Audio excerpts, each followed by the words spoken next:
Jaguar postseason soccer on Centennial Digital is driven by Freedom Tire and brought to you by these generous local businesses: Nictarash Fitness, Kristen Geiger with Remax Precision, Wilson Toyota, Weichert Realtors, the 515 Agency, Gershman Mortgage, Lane Family Wealth Management, Sinorama Ankeny, Wendy Thompson, an affiliate of Humble Travel, Springer Floor Care, Sonny's Pizza Bistro, Lamberti Goki Lucci Law, Hearts of Ankeny Animal Hospital, Cabaret Sports Bar and Grill, the Iowa Rush Soccer Club, Ted Sandine Photography, the Ankeny Real Estate Group, U.S. Cellular, Made in the Shade, Wheeze Tees, the Edward Jones Office of Kent Patterson, and Lincoln Savings Bank, member FDIC.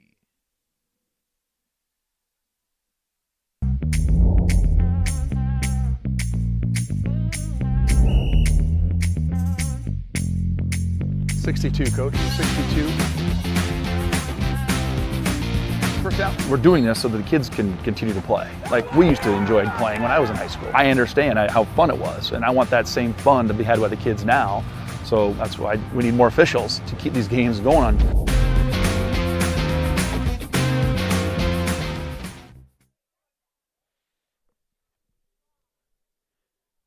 Good evening and welcome to Centennial Digital, driven by Freedom Tire. We're coming to you live from North Ankeny at the Centennial Soccer Pitch. This is Austin Oliver with Centennial alum Ali Jumper, and tonight we are bringing you a sub-state semifinal between the visiting Southeast Polk Rams coming into the postseason with a 7-11 record coached by Jacob Lucy. The home team Jaguars come in with a 13-3 record and a number 5 ranking in the state. They are coached by Brian Duax. Tonight a win is going to keep you going in the tournament, and a loss earns a trip back home and onto the couch for the rest of the season. We'll be staying with the live shot tonight to hear the starting lineups. We'll be sending it over to PA announcer Kate Tomlinson for the team introductions.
Good evening, fans, and welcome to Ankeny Centennial High School for tonight's sub-state semifinal match between the visiting Southeast Polk Rams and your Centennial Jaguars.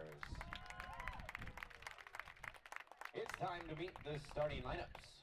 First, for the visiting Rams. At defender, a senior, number 6, Joe Barboza. At defender, a sophomore, number 4, Hunter Chantapon. At midfield, a sophomore, number 5, Jude Skinner. At midfield, a sophomore, number 7, Kevin Holmes. At midfield, a junior, number 11, Josh Wilson. At forward, a senior, number 13, Ike Henry. At defender, a freshman, number 15, Jacob Walls. At defender, a junior, number 17, Landon Smithhart. At defender, a junior, number 20, Ethan Kiyomala. And at forward, a sophomore, number 23, Ethan Van Cleve. In goal for the Rams, a sophomore, number 0, Mason Arfa. And now it's time for the starting lineup for your Centennial Jaguars. At defender, a senior, number 2, Evan Larson. At midfield, a sophomore, number 10, Ty Duax. At defender, a sophomore, number 13, Braden Thiele. At defender, a senior, number 16, Jackson Helmkamp. At forward, a sophomore, number 17, Andrew Heckenleibel. At midfield, a senior, number 18, Kellen Welsh. At forward, a junior, number 19, Rashidi Ishbami. At defender, a senior, number 20, Clayson Cox. At defender, a sophomore, number 21, Bo Brazo. And at forward, a senior, number 22, Quinn Geiger.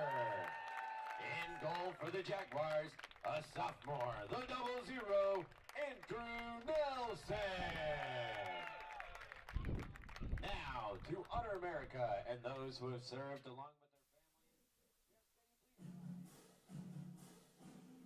Jaguar postseason soccer on Centennial Digital is driven by Freedom Tire and brought to you by these generous local businesses: Nick Fitness, Kristen Geiger with Remax Precision, Wilson Toyota, Weichert Realtors, the 515 Agency, Gershman Mortgage, Lane Family Wealth Management, Sinorama Ankeny, Wendy Thompson, an affiliate of Humble Travel, Springer Floor Care, Sonny's Pizza Bistro, Lamberti Goki Lucci Law, Hearts of Ankeny Animal Hospital, Cabaret Sports Bar and Grill, the Iowa Rush Soccer Club, Ted Sandine Photography, the Ankeny Real Estate Group, U.S. Cellular, Made in the Shade, Wheeze Tees, the Edward Jones Office of Kent Patterson, and Lincoln Savings Bank, member FDIC.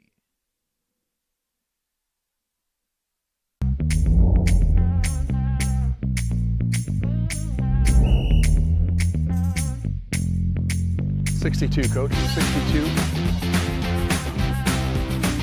First down. We're doing this so that the kids can continue to play. Like we used to enjoy playing when I was in high school. I understand how fun it was, and I want that same fun to be had by the kids now. So that's why we need more officials to keep these games going on.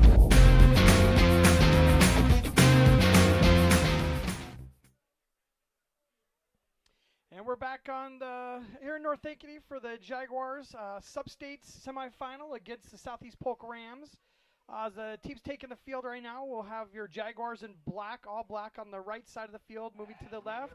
And the Southeast Polk Rams with the white jerseys and the black shorts, moving from left to the right.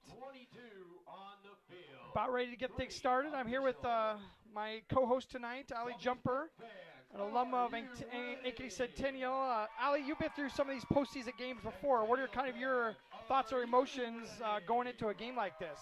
Yeah, it's definitely different than all other games because if you lose, you're done, and you always want to make it to the state tournament. So these are the games where it's important to put away all your chances that you have and not take anything for granted out there. Now, nerve levels, are these guys going to be on pins and needles here to start this game, or is it you kind of just treat it as another game? I think it's one of those where it kind of depends. I'm always excited for these games, and I try to treat it like any other game, but at the same time, it's not like any other game. So it's that pressure, but it's not as much pressure as you would expect from like a state final game. Absolutely. So we have a little break in the action here. We're going to thank one of our sponsors, Sinorama, as your full-service Sign and Graphics Company. We design, produce, and install all types of exterior, interior signs and graphics for vehicles, including vehicle wraps, walls, windows, and doors. We also do banners, yard signs, business cards, real estate signs, trade show and exhibit displays, flags, and more. Call us at 515-216-1240 or visit us at www.sonorama-ankeny.com. Looks like we got a little snafu with the net that they're trying to repair here on the right side of the field. The AR's got one of the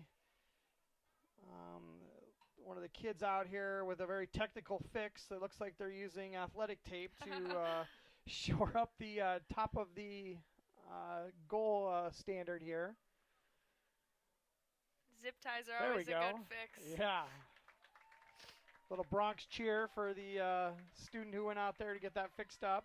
We've got 40 minutes on the clock here. Once again, Allie, this is a situation where we're win and go on or lose and go home. Definitely should be an exciting match tonight for us. Yeah, I'm really excited, and I love watching soccer. Southeast Polk Rams put it into play. Fairly good conditions tonight. It's a little chilly out here, but really ideal weather for soccer, I would say. It's not too hot, not too cool, and no wind. I don't think wind is really going to be a factor tonight. It looks like with the goalpost, the flags on the goalpost, there's a little touch up there, but shouldn't be a big part of it. Yeah, it's definitely perfect soccer weather, that's for sure.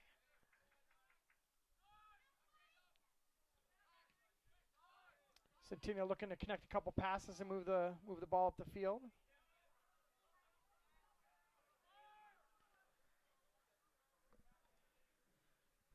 I think as we played Southeast Polk in the past, they've kind of used that offside trap to their advantage in the past. It looks like they're keeping a pretty good straight line in the back already. You can see that they're definitely looking at each other and paying attention. Instead of looking straight forward, they're definitely looking to their partners to the left and to the right to see where everybody's at to make sure that everybody's on sides. Yeah, and as we know, the Centennial boys team likes to do a lot of through balls and likes to take a lot of people on 1v1, so I think if they do this correctly, it could hinder our offense a little bit. It'll be an interesting matchup here early in the game. Early touch for Arafa, the goalkeeper for Southeast Polk. He'll be putting it back into play. Ooh, a very high kick here. Not very strategic here. Helmkamp takes a header, puts it back into play.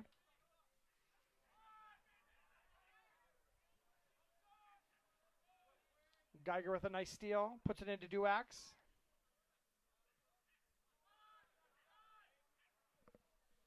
Evan Larson with a nice pass into Schwabi. He's settling it, got two defenders on him, tries a little bicycle kick kind of, a small bicycle kick, but got the ball up in the air and it goes out the back line for a goal kick. So great opportunity there, great through ball. I think he would have just got a little bit more control in that first touch. He would have been in much better position. By the time he got control of it, he wasn't up against just one defender anymore. The second and the third defender had arrived and gotten him defensively under control. Throwing for the Rams on the far side of the field.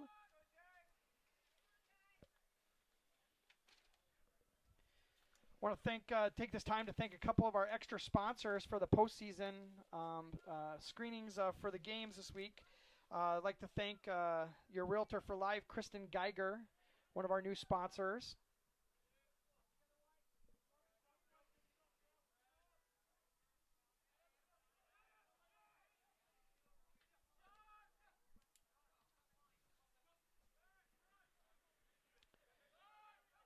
Duax playing on the edge of the field instead of in the middle.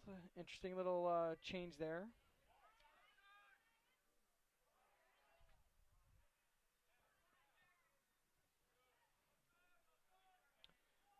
Southeast Polk are starting to get a little bit of a connection, but they've just kind of been spraying it all over the field on the real first possession and then the first pass into the offensive zone. Yeah, I think it's a little too early to talk about what teams got possession the most, but right now I'm kind of leaning towards Centennial a little bit. Yep. Playing ball back to Andrew Nelson for his first touch of the game. Sends it into Helmkamp.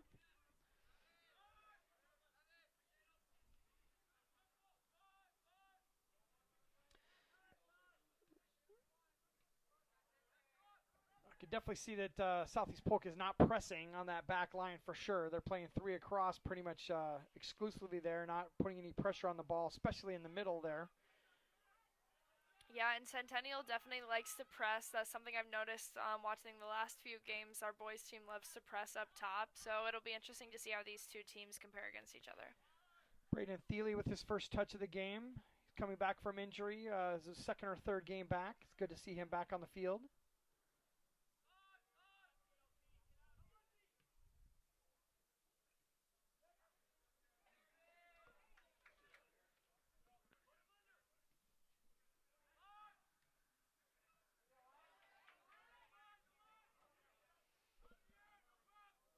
Clayson Cox got away with a little pull of the jersey there. Is a little bit out of position on the defense there, but that's an interesting part of soccer too. Is it's there's a lot of little nuances, including pulling jerseys and little things like that kind of level the playing field in a lot of situations and kind of go unnoticed by the referee. Yeah, soccer's definitely physical, and you have to be prepared for that and be up to the task. Substitution, number 10, Darlington Dolo. Remember a coach saying if you're not trying little advantages like that on the field, you're not really going for it. So you just try to get those things unnoticed and not give away that foul. Yeah, that's what I liked about soccer is you could foul as many times as you want and you weren't kicked out unless you got a red card. No 5 fouls and you're on the bench, huh? Yep.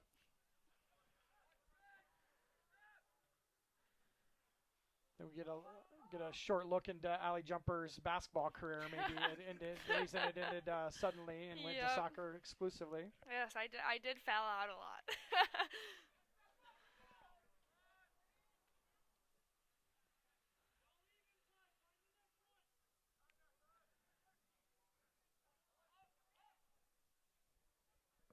I think right now, I mean, Centennial's definitely got the Rams chasing for sure on each of these different plays as they're moving up the field. So that's a good sign for later in the game as if you're chasing the whole game, it's eventually going to start to hurt your fitness. Yeah, the boys seem like they're really comfortable right now and that they're just kind of doing their normal thing. So I think that's a good sign. Looks like we got a free kick with a foul probably 30 yards out on the far side of the box here. This is a great opportunity for Centennial to get a shot on goal here and get some fireworks started, which was 7 minutes into the game. Great opportunity. The Rams have a 2-man wall set up to try to stop Duax. He steps up, puts the ball into play. The goalie gets a fist on that ball and gets it knocked out of there. The Rams take it out of bounds. Looks like it's going to be a Jaguar throw-in right at midfield. Yeah, that was a really good opportunity, and it's really important to always try to capitalize on opportunities like that, especially in the playoffs early on in the game, because when you go up 1 goal early, that can honestly put a team away pretty quick, and they kind of give up a little bit. Changes the game real quick. Yeah, I think Southeast Polk's going to be looking for anything to kind of build on with a losing record on the season. They're going to be coming in with a spoiler-type attitude already. So we don't want to give them any confidence going into the rest of the game that they can stay in this game, and an early goal really helps to alleviate that confidence by the opposing team. Yeah, the longer it stays 0-0, the longer the other team thinks they're still in it.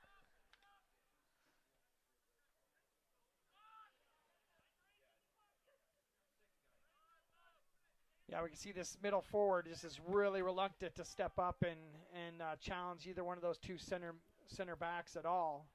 As they push up the field, he's just pushing right back as well. Finally, for the first time, steps up there, slight step up.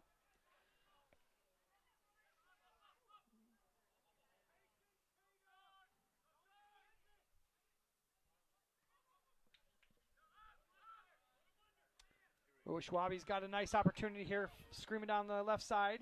First touch, 1 defender, 2 defenders, takes a quick shot. What a good shot right there. Just slid that into the inside on 1 step. It took a right-footed shot that just went to the left of the goalkeeper, went out of the backside of the pitch, and it'll be a goal kick for the Rams.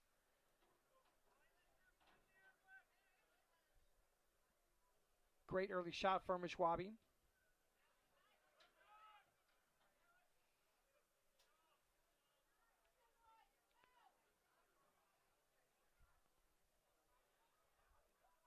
Little miscommunication from Duax, the number 17. Heckenleibel on the outside. Thought he was going to be moving towards the goal, and Heckenleibel stopped to prevent the offsides, and the ball went right to the goalie. Well, this goalie's definitely got some high goal kicks here. Allie, with you being a goalkeeper, is there any advantage or disadvantage for kicking one sky high like that, or is that just... I mean, typically you go for distance, because the longer it's in the air, sometimes it's easier to read. But it seems like it's kind of throwing the guys off a little bit. Yep.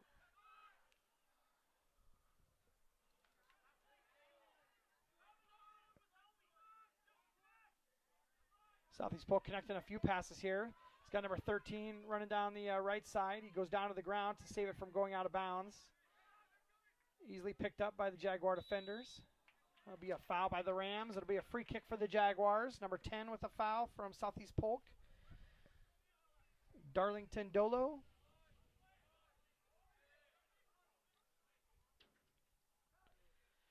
So I was thinking about, Ali, as we came into the game today, with it being postseason and a lot of games being played, do you scout a lot of these teams as you come into the postseason to get a really good idea of what they're doing, or are you coming in with a lot of knowledge on games like this? Yeah, so at least for the girls' side, we would scout a lot. Even in the regular season, we'd have a lot of film, and we'd typically spend half a practice watching film. And especially in the playoffs, you've already played almost all the teams that you're playing. Especially once you get to the state tournament, so you have your own film of you playing against them and what you need to work on, and that is extremely helpful as you go into the state tournament. Makes a ton of sense. Duax with a nice little touch to the middle. Gets his pocket picked by the Southeast Polk Rams defense.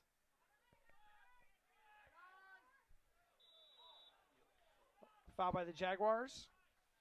I'd like to thank one of our other special sponsors tonight. This goes out to Nick Jaros Fitness.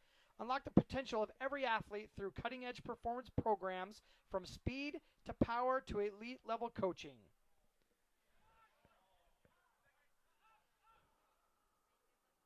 Ball back into play. The Rams are kind of kicking it around here. There'll be an opportunity for the goalkeeper to make a touch there. Got me a little nervous how he went up, kind of caught that ball with his chest rather than with his hands there, but no worse for wear, I guess.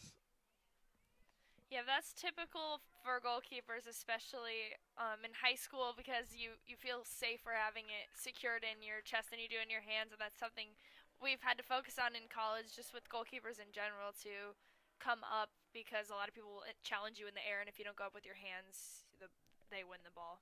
Yep, that elite athlete will jump up above where you can catch it in your chest and cause havoc with everything, because then they're probably running into you at the same time. Yep. And creates chaos inside the box. So once again, the center midfielder here, or center back here, has got a ton of room to be able to push that ball up. I'd like to see him take that ball up and move up a little bit and cause that middle forward to make a decision on which way he's going to go and pull a defender out of the box for them. Yeah, I think maybe the thought process there is that they know that the center backs aren't going to typically take somebody on, so they're sitting back to try to make them make a decision, and so far, every time they sat in, Centennial has had a turnover within the next couple of plays. Yeah, you're right. And it's really hard sometimes to play against a team that sits in. You have to try to draw them out to you to play around them.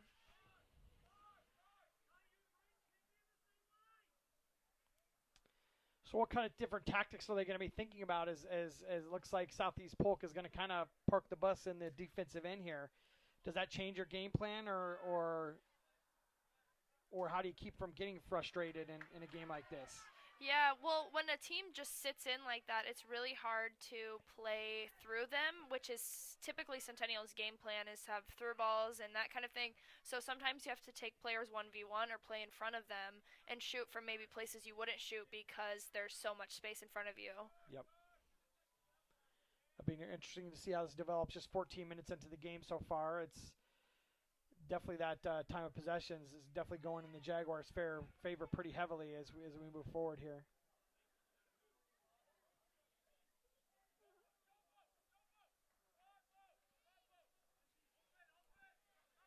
Kellen Welsh with a touch here. Over to Cox. Hillcamp loses that ball out of bounds. It'll be a throw-in for the Rams. Ishwabi with a steal. Looking to get a opening here.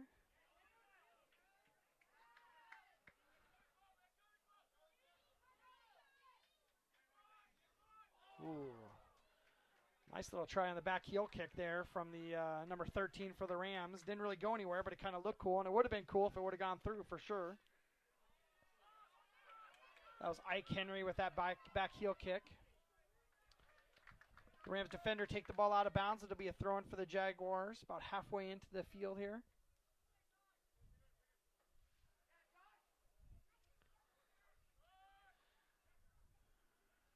I think something we'll definitely see as the game goes on, and especially in postseason play, is sometimes the games get a little chippy because they know that if you don't win, you're done, and stakes are high.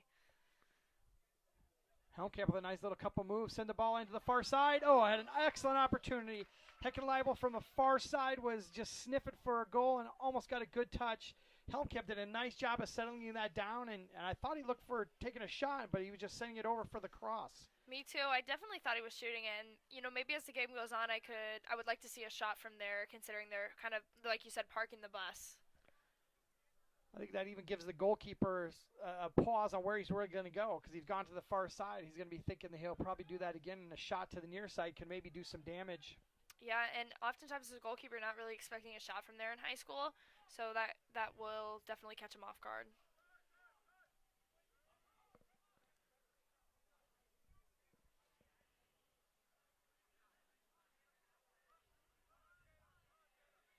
Now, with Southeast Polk playing back like this, offensively, what is their thought process on trying to still get a goal in situations like this? Is it just the counterattack? Yeah, it seems like it's a counterattack. Every time they've sat in, there's been a turnover pretty quickly, and they've tried to capitalize on that. And it also seems like they're trying to pull the center backs and the back line to play higher so that they can just chip them and just go for the counterattack. Nice little shot by Schwabi. Good save. Great save. That's the second real quick shot that Schwabi's taken tonight.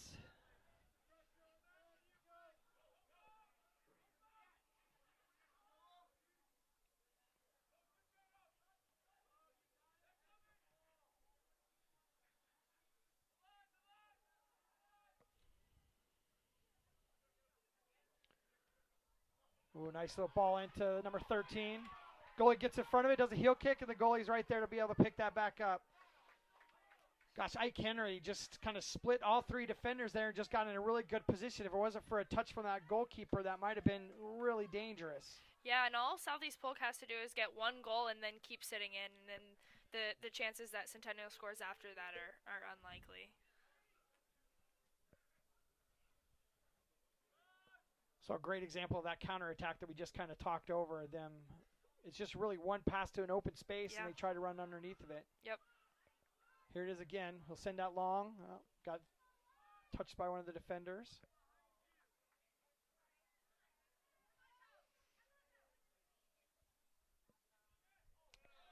Foul from the Jaguars.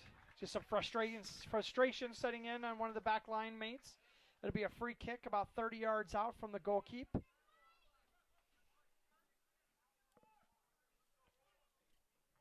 Looks like Darlington Dolo is going to be standing over the ball as well as one of his teammates here. We'll see who's going to take this free kick. Looks like the Jaguars are going to set up a four-person wall to help out with the keeping one side of the goal keep clean. Now he'll be setting that hopefully up on the near side, correct? Yeah, on the near post, definitely. Right off the standard. It's a great kick by the Rams, and it looks like a foul inside the box here. Will be a goal kick for the Jaguars. I thought that referee would give them a couple more seconds to get things set up there as the goalkeeper was busy trying to guide that wall into the right positioning when he actually blew the whistle for the free kick. Yeah, it seemed like it went pretty quick. Usually they give you some time to be able to look that over. Maybe even a situation where the Jaguars could have set up a little bit closer in order to get the referee to push them back that 10 yards while they got that set up, save themselves some time and and getting the defensive set up for that free kick. Yeah, that's definitely a tactic, especially because teams can catch a goalkeeper not ready while they're setting the wall up. Heckenlabel's in here deep with a cross. Goalie's perfect position to take that one right out of the sky, and he throws it right back into the play.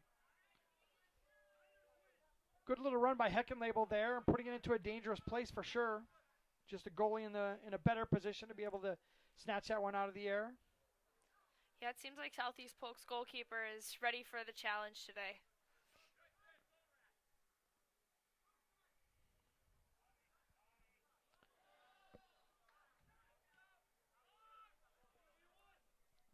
Helmkamp's had a really strong game so far. He's pretty much gotten to the right player and getting him an opportunity. Ishwabi's great play gets taken out. What's the call?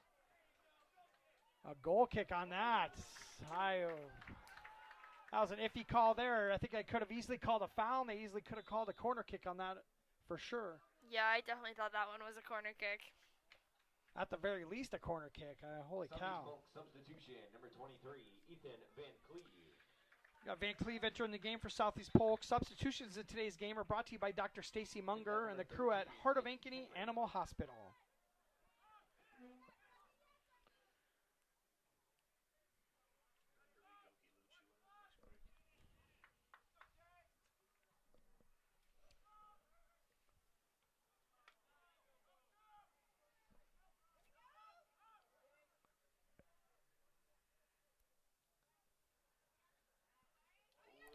Schwami in deep here. Gets taken down to the ground. No call.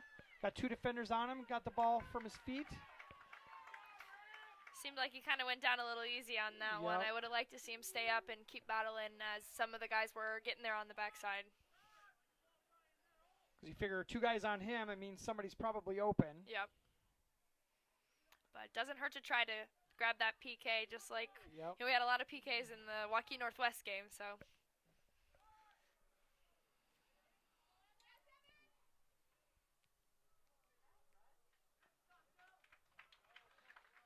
The Rams defender guards that ball right out of the back line. It'll be a goal kick for the Rams.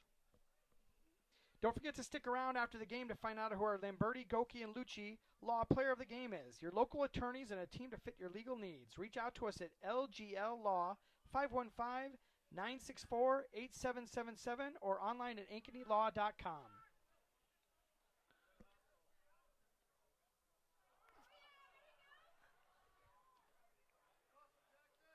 Little swing and a miss by one of the Ram defenders there. It really didn't matter because the ball was out of bounds and required a throw in anyways, but definitely not a good look for him for sure.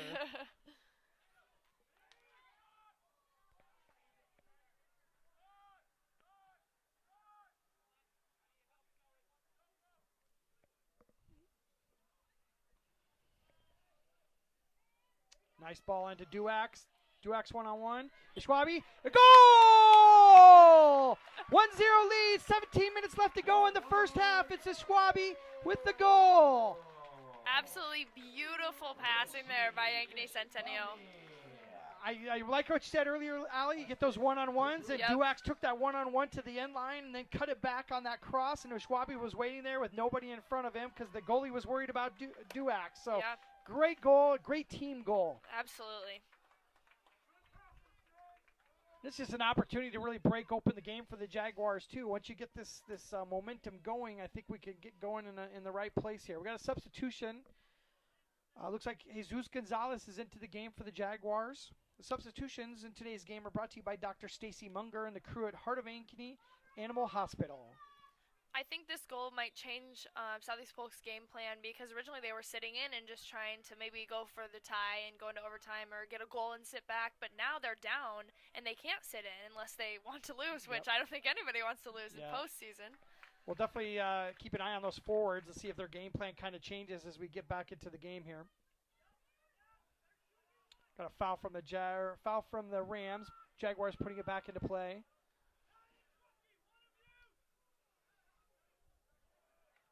Helmkamp a little strong on the first touch and sends it out of bounds. It'll be a throw-in for the Rams.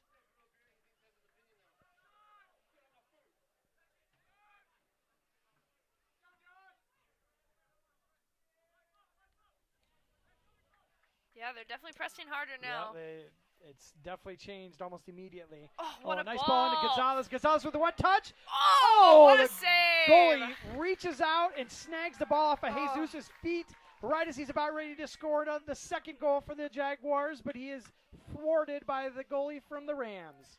Phenomenal touch there. Great save. It almost looked like he was past the goalie, and the goalie reached back and snagged it right off of his foot. Amazing save.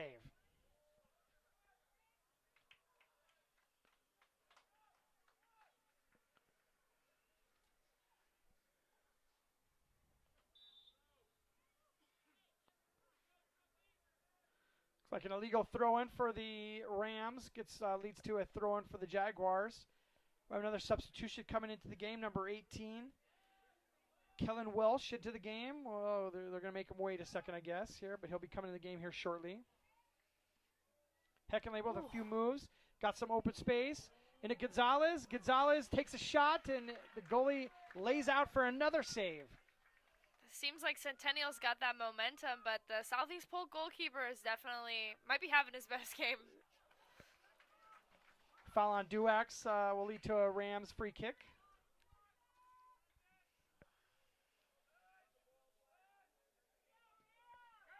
Long ball. Headed by Cox. Hopefully that one goes out the side. It'll be a throw-in for the Rams deep in the defensive territory for the Jaguars. They quickly put the ball into play. Dolo with a shot.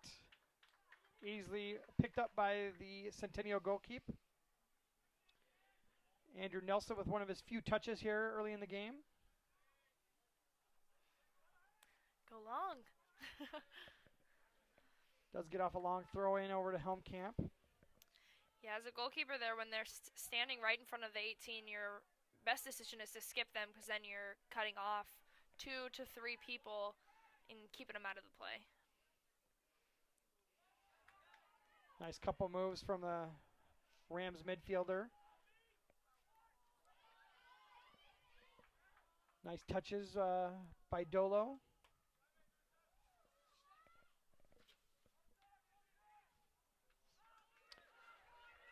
Nice long ball. It's going to be a race for the ball here.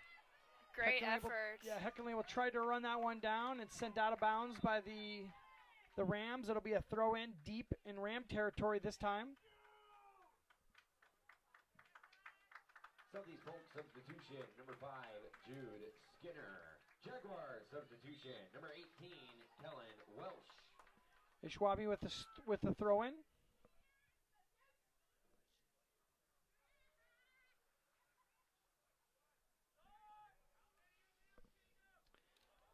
Ooh, a long shot there. Quinn Geiger on the far side, I believe, took a long shot. I don't think anybody was expecting that long shot, so if it would have been on target, it could have been very, very dangerous, but it sends it over the top of the crossbar. Be a goal kick for the Rams.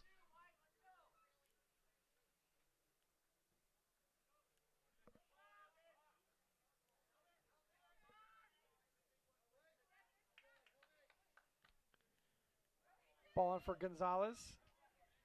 Headed out and cleared by the defender. Sends it out of bounds. It'll be a Jaguar throw-in on the near side.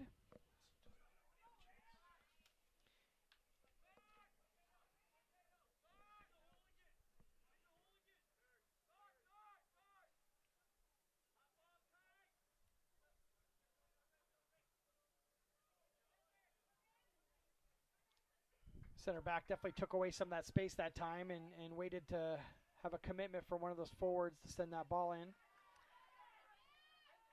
Rams have a little bit of daylight to get the ball down the field.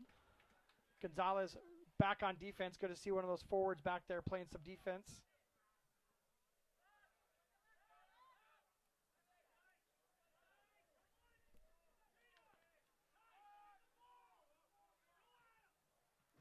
With the ball in the midfield, to bring another special thank you to one of our sponsors, Wilson Toyota. For over 30 plus years, they have served Central Iowa's automotive needs. Wilson Toyota, a really nice place with really nice people.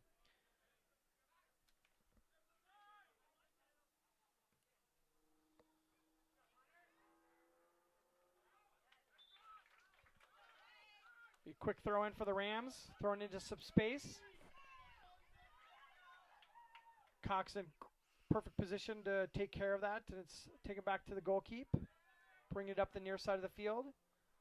I'm happy to see Centennial using their goalkeeper on pass backs more. When we played Joaquin Northwest, they didn't really pass back to him much. Gonzalez for the header. Settles the ball over to Duax. Duax tries to make a move, but it's stolen from his feet by one of the Rams defenders.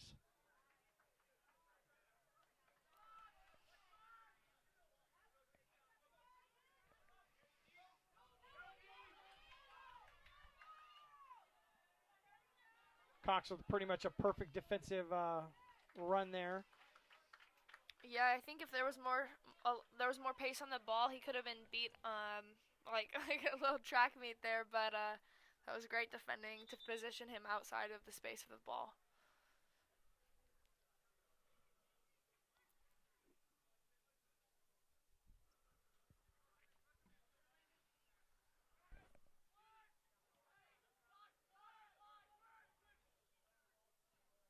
Geiger's calling for the ball on the far side. Had nobody really on him over there. Was looking to move the ball up the field. Helmkamp with a touch. Through ball for Heckenlabel. Just can't get to it. It's a little too strong for Heckenlabel. Gets into the goal keep. It'll be a goal kick for the Rams. Seems like maybe Andrew Heckenlabel's getting a little tired up there making all those runs. Fairly unique here. We're 30 minutes into the first half and no corner kicks for either team. Doesn't happen that often. I know that sometimes it's just part of the game, but would have expected a couple here at least. They don't call him Chucky for a reason.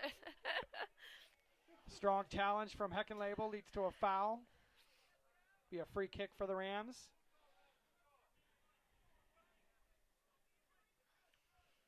Having a few words with the center ref, but I don't know if it was going to go in his favor either way.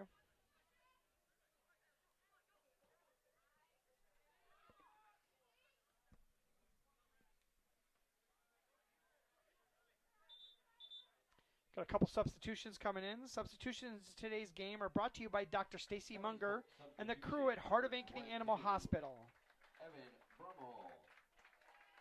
Number 9, Lucas Cowman's coming in for the Jaguars. Jaguars substitution. Number 9, Lucas Cowman.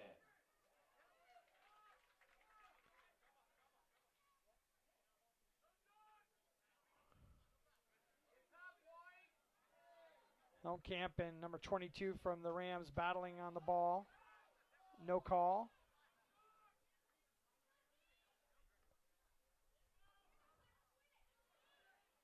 Helmkamp, a wrestler in previous season, definitely not shying away from any physicality on the field. Duax with some nice plays to keep the ball in play. Gets it up to Heckenlabel. Heckenlabel sends it into Jesus Gonzalez. Gonzalez with one touch and just goes awry. Seems like they definitely like to attack on that right side. Well, Gonzalez, the last couple games, he's just been a shark, just looking for opportunities to get towards goal. So I just see him just lurking kind of in the midst of those Ram defenders, just looking for an opportunity. He's got a couple so far already.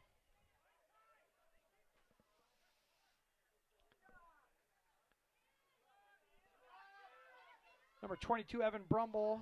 Brummel is in for the Rams, a new addition to the game for them. One of the substitutions who just came in. Looks like he's playing a midfield forward, attacking midfielder.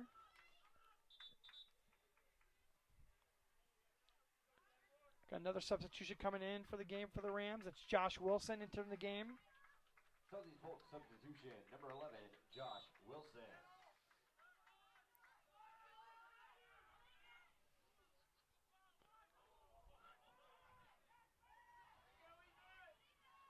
Duax with a swing and a miss, but actually works out better for him. He's got him a lot of space.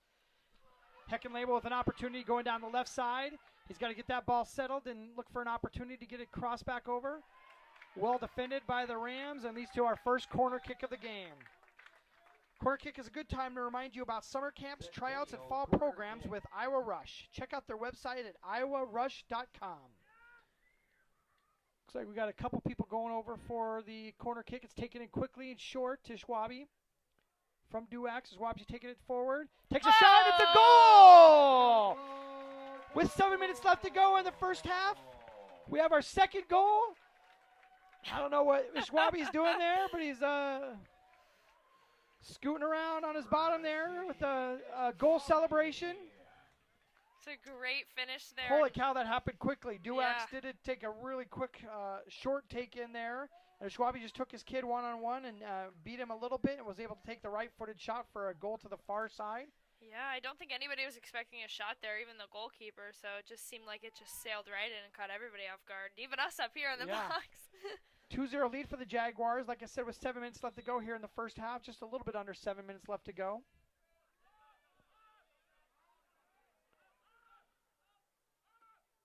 Well, as good as that Rams goalkeeper has been playing, Rafa, Jaguars have had 2 good shots that have gone in, just been stellar shots. He stopped pretty much everything else that's come at him, and just 2 really good shots have gone behind him for that 2-0 lead for the Jaguars. Yeah, I'm excited to see once we get to halftime here with only 6 minutes remaining in the first half to see if they keep the pressure on and keep playing those through balls and taking shots.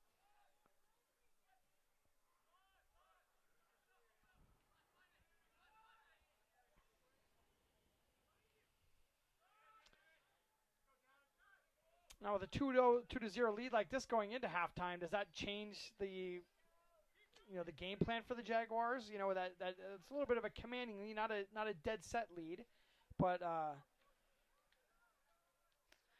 what kind of change do you see them making going into the second half? Definitely with a 2-0 lead, that's one of those leads that you're not super far up, so you don't want to do anything too risky. You want to play comfortably and possess the ball, but you also want to finish any chances you get and not just sit in, obviously, but possess the ball and continue to attack, but nothing that could cost you a goal. Absolutely. Jaguar substitution.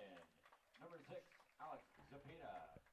Alex Zapata in the game, number 6 for the Jaguars. The substitutions tonight's game are brought to you by Dr. Stacy Munger and the crew at Heart of Ankeny Animal Hospital.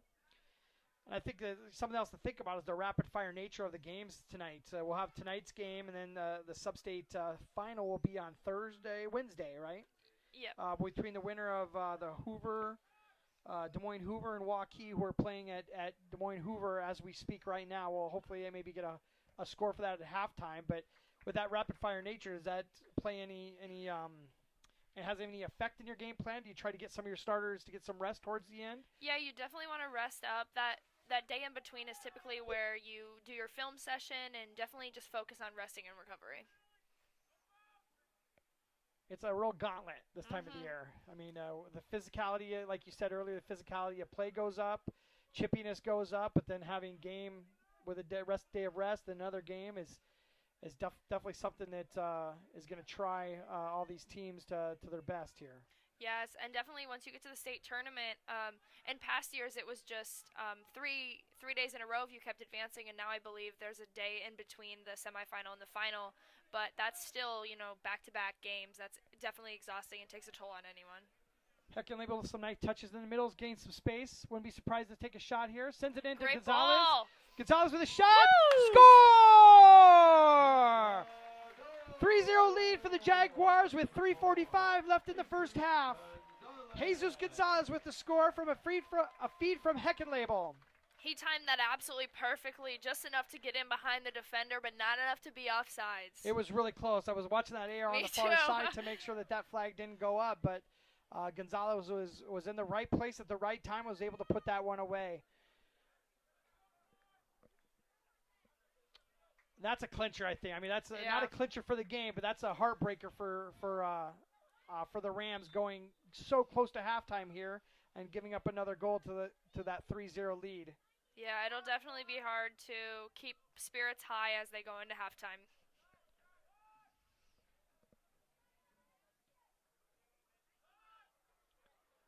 What else I think can be said, too, is the Jaguars are pretty much doing what they were supposed to do. And that's what you could feel good about, especially in postseason play, is is to compete the way you're supposed to compete in situations like this. So the 3-0 lead really dictates the dominant first half that they have had. Absolutely.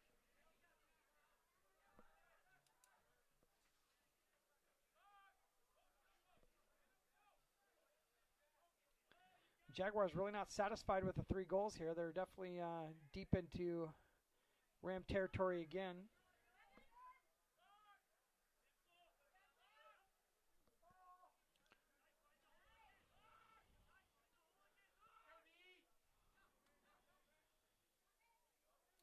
Helmkamp with an attack, draws the foul. It'll be a free kick. Oh, we got some extracurricular activity. Whoa. We're going to see a card come out. Absolutely see a card come out in this situation. The referee is in the middle, is just standing back and watching everything that's happening here. The referee did not step in between them at all. He's asking for both players to come to him. Looks like it's Jackson Helmkamp, number 16, coming to the referee, as well as Darlington Dolo, number 10. If Dolo gets thrown out, that'll definitely be a tough loss for the Southeast Polk Rams. Dolo's fired up right now. Yellow card to Helmkamp, and a red card to Dolo.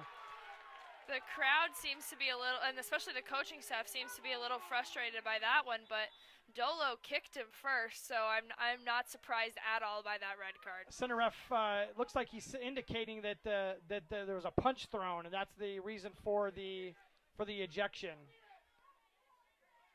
And he has to leave, so I don't know why the coaching staff is trying to keep him from doing anything. He has to leave the bench.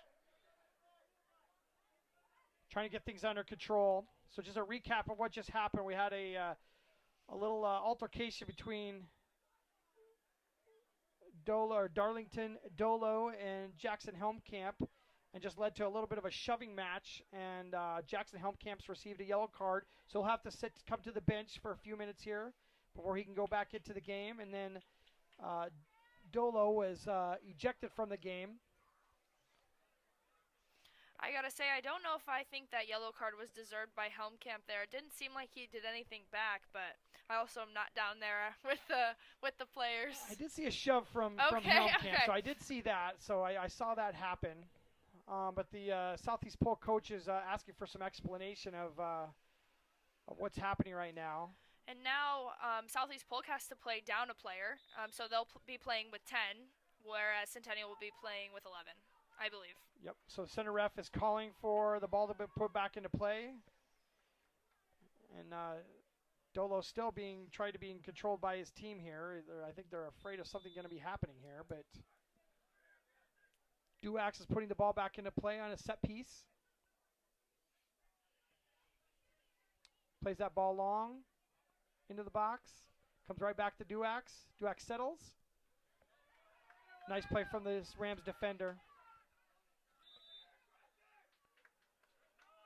Be a free kick for the Rams. I think the referee is going to be calling about every little ticky-tack foul that he can to get back in control of this game after what has just transpired. Yeah, I agree. I was just going to say that nothing's going to be let go now. He's trying to get things back under control, and especially being so close to halftime.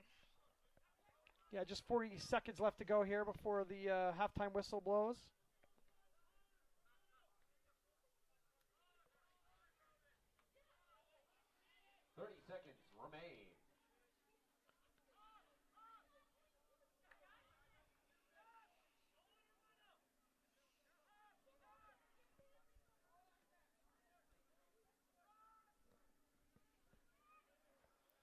Gonzalez over there with some tough defense.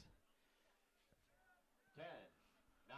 Geiger lets the ball run out of bounds, so he'll take his time throwing it back in. 5, 4, 3, 2, 1. That's halftime. It's a 3-0 lead for the Jaguars. We have 2 goals from Rashidi Ashwabi and 1 goal from Jesus Gonzalez to put us at 3-0. We'll be back in a few minutes with our halftime show.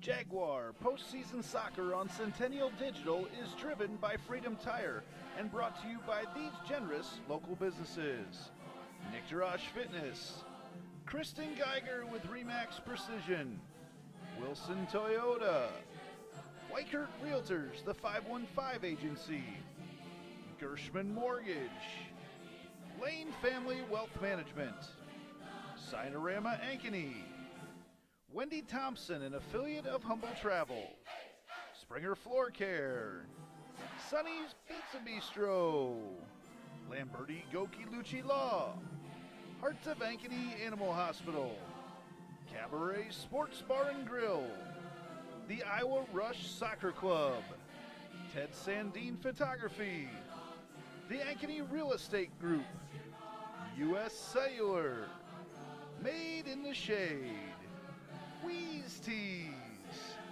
the Edward Jones Office of Kent Patterson, and Lincoln Savings Bank, member FDIC.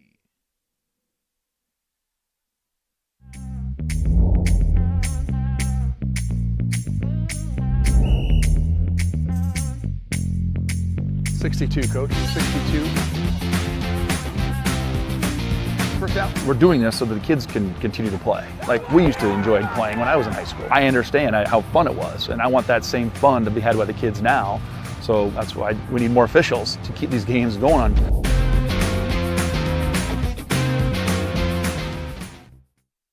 Welcome back to the Gershman Mortgage Halftime Show. We're here today in the offices of the Iowa Rush Soccer Club, and I've got Kirk Artis with me here today. Kirk does a lot of work with the club. I don't even know your official title. Technical director. Technical director of the club here in Kirk. Iowa Rush Soccer has been a huge part of soccer in Ankeny, not just now, but for a very long time. Yeah, you bet. Iowa Rush used to be Ankeny Soccer Club, turned into Iowa Rush in 2009. So we've been around for a long time, servicing the Ankeny community and communities around here. So you guys have all sorts of different levels, all sorts of different skill levels, age levels playing. One of the first questions I get from a lot of people with having young kids myself is, how do they get started? So you guys have great intro programs for kids. You bet. So we encompass our mission statement, which is to provide soccer for players of all ages and ability levels. We start at 3 years old all the way up to 19. That's really cute at that age, yes, 3 years old. Yes, on Friday nights, getting 100 3 and 4 year olds is pretty exciting. So, so the goes through 5s and 6s, and then all the way up at different levels as well. So recreational level, select level. Whether we're playing here in Ankeny for most of the time, or across the state, or even regional or nationally. So a game tonight, like we're watching right now, people tune in. Pretty much all the kids on the field are ones that have gone through your program. Hopefully, yeah.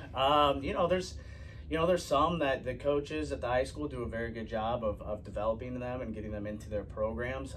But yeah, we take a lot of pride into seeing our players that we've developed since they were 5 years old out on the soccer field, all the way up to when they're seniors at Centennial there, and or Ankeny. So sure, anywhere else, right? And speaking of which, I mean, you guys have programs now all over the state. So anybody that's watching this, maybe, and you mentioned Waverly, Pella, other places around the state, they can also get involved in Iowa Rush. Absolutely. We have programming for players all across the state. We've had over 40 plus communities involved in Iowa Rush. We do have Iowa Rush North up in Waverly. We have Iowa Rush South down in Pella. We have cooperations with other clubs across the entire state. But yeah, players travel into us from long distances, and then obviously the surrounding areas. They'll travel for quality, right? Yeah. That's the idea. So you guys also have a lot of camps coming up this summer, a lot of opportunities for existing players to get better, for new players to get introduced to the game, but then also tryouts and all sorts of different things for your clubs coming up in the fall. Yeah, right now we're starting a spring season. And then we go into the summertime period, which entails a tryout time period in June, specifically for 11-year-olds and above. A couple different options there. We just collaborated with VSA, which is a club out of Waukee, West Des Moines, to form VSA Rush, which is kind of the elite player pathway for the top players in the state. And then we're also having tryouts for 11, 12, 13, all the way up to 19 for anyone else that wants to join our club as well. You go in farther into June and July, August, and you start to get in some summer camps that are open to anybody that wants to try things out. So that's some exciting stuff. And then our fall registrations are going to be open here pretty soon as well. And we'll have some graphics on the screen that people can look at, but also, I mean, they get a hold of you guys right through your website, right? Best place to find out more information? IAHSAA.com. That's the best one. All right, very good. Well, Kirk, thank you guys not only for your support of soccer in Ankeny, but also supporting our streams and getting all this on the air. You bet. Appreciate it. Thank you. All right. We'll be back with more on the Gershman Mortgage Halftime Show right after this. Jaguar postseason soccer on Centennial Digital is driven by Freedom Tire and brought to you by these generous local businesses: Nick Jarash Fitness, Kristen Geiger with Remax Precision, Wilson Toyota, Weichert Realtors, the 515 Agency, Gershman Mortgage, Lane Family Wealth Management, Sinorama Ankeny, Wendy Thompson, an affiliate of Humble Travel, Springer Floor Care, Sonny's Pizza Bistro, Lamberti Goki Lucci Law, Hearts of Ankeny Animal Hospital, Cabaret Sports Bar and Grill, the Iowa Rush Soccer Club, Ted Sandine Photography, the Ankeny Real Estate Group, U.S. Cellular, Made in the Shade, Wheeze Tees, the Edward Jones Office of Kent Patterson, and Lincoln Savings Bank, member FDIC.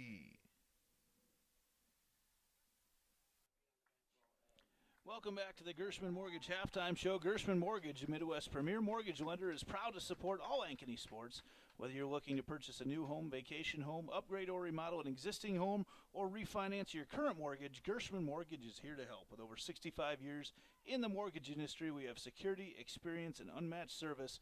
Visit our Ankeny office, call 515-964-5952, or visit www.gershman.com to get pre-approved today.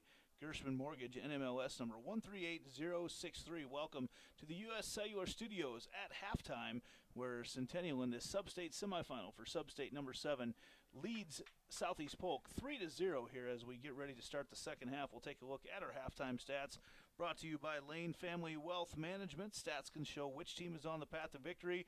They can also show if you're on the path to the retirement you want. If you're just kicking off or you want to know if you need to make some halftime adjustments to your current plan, contact Lane Family Wealth Management at 515-322-7971 for your free one-on-one meeting today. And Centennial is at 8 shots on goal here in the first half. And Rashidi Ishwami has 2 of those, and Jesus Gonzalez has 1, and the Jaguars lead 3-0 here at halftime in this sub-state semifinal. The winner to play on Wednesday night, and the Jags certainly in the driver's seat right now. As we look also tonight at around the CIML, powered by U.S. Cellular. At U.S. Cellular, we care about our customers and communities. As always, tonight's live stream is powered by U.S. Cellular's 5G network, located just north of Northview Middle School and right across from the Ankeny Sonic. Come check out America's locally grown wireless at U.S. Cellular. And they power our 5G network tonight. It is blazing fast. Everything clicking along very well tonight. And as we look around, the only score we have to report tonight is softball. We're in the softball and baseball season. And in game 1 tonight, the number 2 ranked Jaguar softball team won game number 1 tonight against Marshalltown 16-0 in a shortened game there, and they lead. And the second game 4-0 early on in that one. We'll be back with Austin Oliver and Allie Jumper with the second half right after this. Jaguar postseason soccer on Centennial Digital is driven by Freedom Tire and brought to you by these generous local businesses: Nick Jarash Fitness, Kristen Geiger with Remax Precision, Wilson Toyota, Weichert Realtors, the 515 Agency, Gershman Mortgage, Lane Family Wealth Management, Sinorama Ankeny, Wendy Thompson, an affiliate of Humble Travel, Springer Floor Care, Sonny's Pizza Bistro, Lamberti Goki Lucci Law, Hearts of Ankeny Animal Hospital, Cabaret Sports Bar and Grill, the Iowa Rush Soccer Club, Ted Sandine Photography, the Ankeny Real Estate Group, U.S. Cellular, Made in the Shade, Wheeze Tees, the Edward Jones office of Kent Patterson, and Lincoln Savings Bank, member FDIC. All right, we're back with the second half. Just got kicked off. Just 30 seconds into the second half. It's a 3-0 lead for the Centennial Jaguars. Back on the field, the Jaguars will be in black. They'll be going from left to right this half, and the white jersey and black shorts of the Southeast Polk Rams will be going from right to left. Ali had some crazy action there at the end of the first half. What is that? Does that affect any of your plans coming out of a half, or how do you guys react to just when craziness and something unexpected happens like that? Yeah, you definitely want to make sure you keep your cool and just focus on your game plan. This when tensions get high like that, that's when mistakes can be made, especially if Centennial. Schwabe here for sorry to cut you off there, Ali. We almost had a shot on goal, but an offsides called on Schwabe. He was right in front of the goalkeeper. It would have been the fourth goal.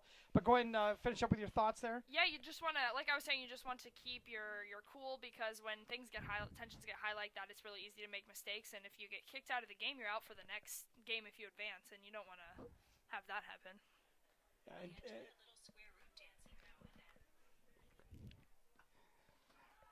Definitely something you want to take into consideration when you get into some of those little skirmishes as we meet up mano on mano.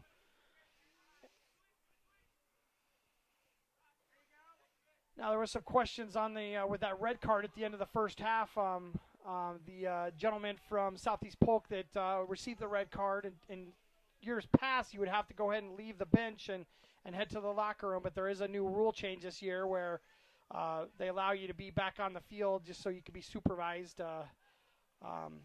instead of going to the locker room being unsupervised. So that's a little change in the rule, and that's why he's still on the field for any viewers that had any questions about that.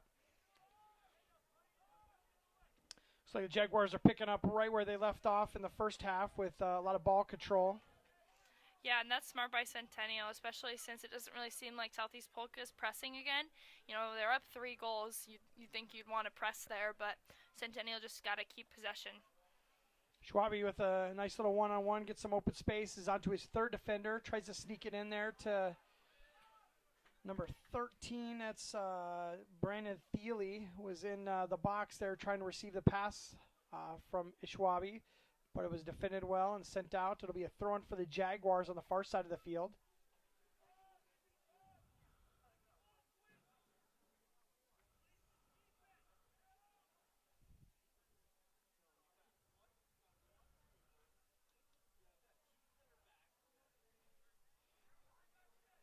Yeah, I was curious on how they would change their formation here for the second half. Looks like they're still with 4 defenders in the back, with being a man down for the rest of the game.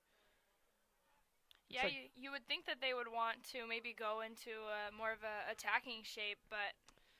Yeah, it looks like they're staying with the 3 forwards, and it looks like 2 defending mids.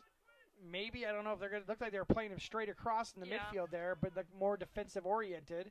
But we'll kind of see how this develops as their shape takes form here as we move down the field.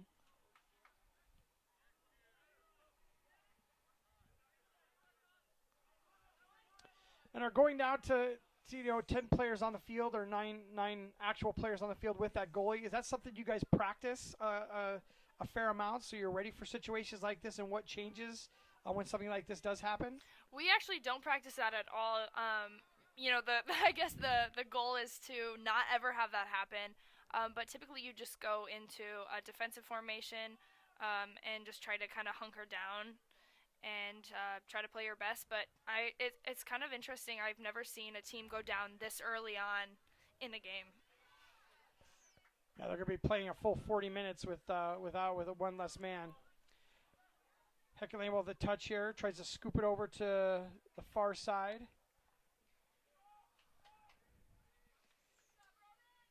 Got Broden Haley, a new entrant in the game that runs that ball down. Looks like he's been playing the far side forward for the Jaguars. He may have been playing up on defense and just happened to get into play that way. Nice ball in for the Rams. Great defense. Well defended by Bo Brazo. It was really a one-on-one situation, and Bo just won the one-on-one flat out and got a stop on that ball. Could have very easily materialized into a shot on goal for the Rams. Just snuffed out by Bo. Nice little pass in. Rashidi with a goal! 6 minutes into the second half. It's the 4th goal for the Jaguars and the 3rd for Rashidi. Got a hat trick on the night. Trying to figure out who just slid that ball into him. Was it Duax or maybe number 13? I'm not sure. One of the midfielders just slid that ball perfectly into him in between both of the defenders, and Rashidi just put it to the right very easily into the goal for his 3rd goal of the game. Yeah, and, last week when we watched them against Waukee Northwest, there were a few times where chances inside the 6 were missed or shot wide, and it seems like Centennial is really focused on just passing the ball into the corners and finishing those shots. I think you could even say a little bit about the first half on some of those shots with that goalkeeper just making a lot of nice saves. These last 4 goals that they put in have been definitive shots, not touching the goalie, been put away into the back of the net, and just really been a resounding a shot and goal for each one of those situations. It's good to see. Absolutely.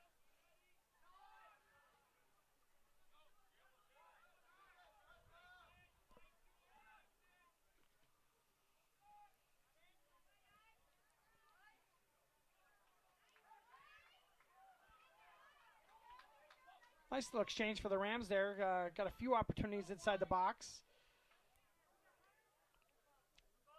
Another steal gives them another opportunity, but Bo Brazo's taken down and draws a foul. Taken in quickly.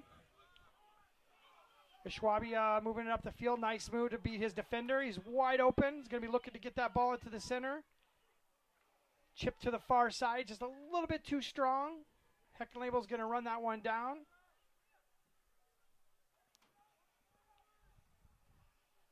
Reset the offense and move it around the backside.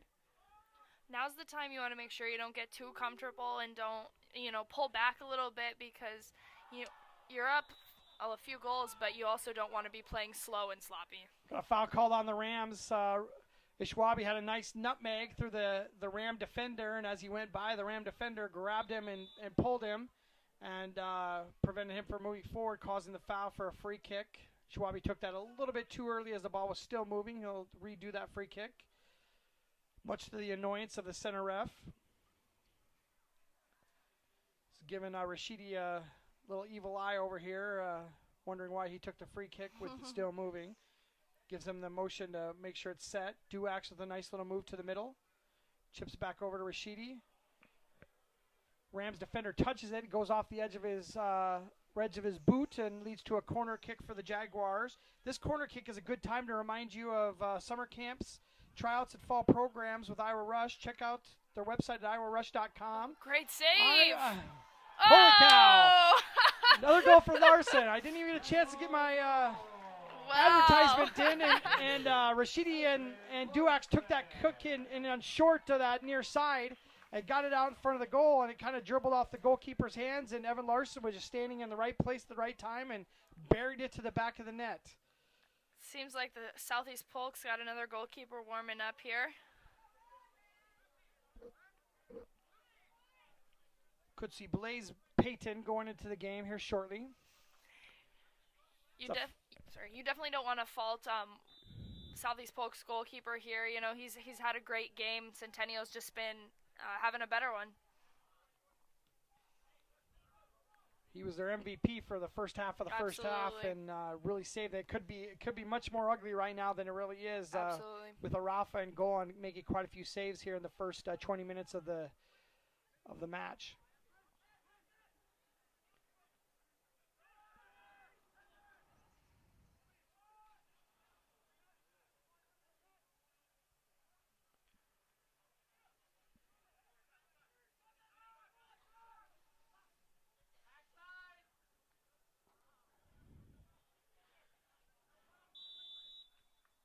What's the call there? That's an interesting call, because it looked like the Ram just kind of threw himself in front of Ishwabi there and stepped on the ball and went down. They take it in short to the goalkeeper. It'll be a free kick for him there. Back into play. But just doesn't connect with anybody on his team, and it's right back into the offensive zone for the Jaguars. Ishwabi taking his man one-on-one. loses that battle and fouls the Ram defender. It'll be a free kick for the Rams. So a 5-0 lead for the Jaguars. 1 goal coming from Evan Larson, another goal from Jesus Gonzalez, and 3 goals from Ishwabi. Sets us to 5-0 and a commanding lead for the Jaguars. Probably exactly the position Coach Duax wants to be in a sub-state semifinal like this. He's going to open up some opportunities for maybe some younger players to play and as well as rest some of his starters as well. Absolutely, and with, games coming so quickly, it's really important to rest up your starters and your goal scorers. And right on time, Jaguars bring in 3 substitutions. Got Parker Lundeberg, number 6, Alex Zapata, and number 4, Jesus Gonzalez into the game. Take some of those starters out that have been running around for most of the first and second half. Get them some rest here.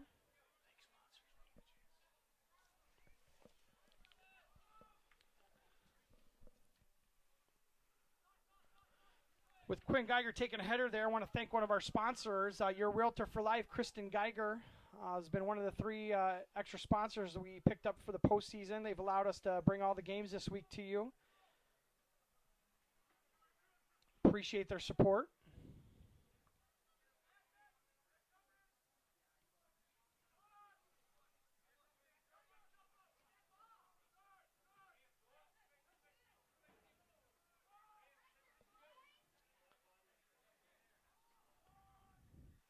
So there's going to be some adjustments by the Jaguars even in situations like this because the open spaces in the field are just enormous right now with the 9 players and with the Rams sitting back and playing a much more defensive-minded game plan now. Just a matter of being patient and looking for opportunities. Absolutely, and you always want to make sure when the game starts to get slow that you also, your play doesn't get slow. You can use the ball to speed the pass up, speed your touches up if you're not getting pressed.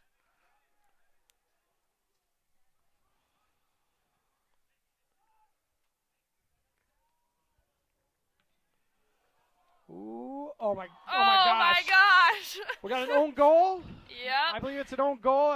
Jesus Gonzalez, I don't know if it was really even a shot, but took a shot and it bounced off of one of the Rams defenders and went into the goalkeeper there and scored a goal. Yeah, there was really nothing that the goalkeeper could have done about that one, and it's incredibly difficult when a shot's taken and you know the trajectory and you know where it's coming to, and then there's an unexpected touch and it goes in a complete opposite direction while you're moving in the direction you originally thought. There's almost nothing you can do about it, and he had a great effort there to try to make that save. So a 6-0 lead with 28 minutes left to go in the second half.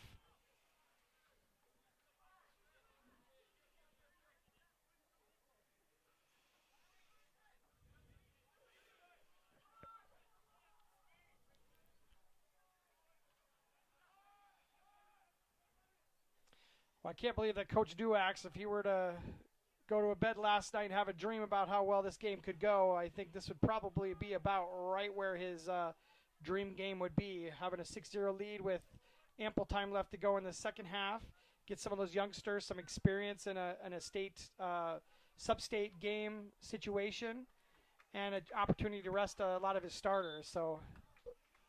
Yeah, absolutely, and I can only imagine Centennial's going to be getting some more shots on goal here with the game going on and maybe morale dropping here for Southeast Polk. Yeah, substitutions, got a few of them coming back into the game. They're brought today, in today's game, brought to you by Dr. Stacy Munger and the crew at Heart of Ankeny Animal Hospital. Number 9, Lucas Kalman, and number 15. Several of the starters getting a rounding round of applause for a strong game so far and getting some much-needed rest on the bench. This is an opportunity to talk about one of our special sponsors. Thank you to Nick Jarash Fitness. Unlock the potential of every athlete through cutting-edge performance programs from speed to power to elite-level coaching. Thanks, Nick Jarash.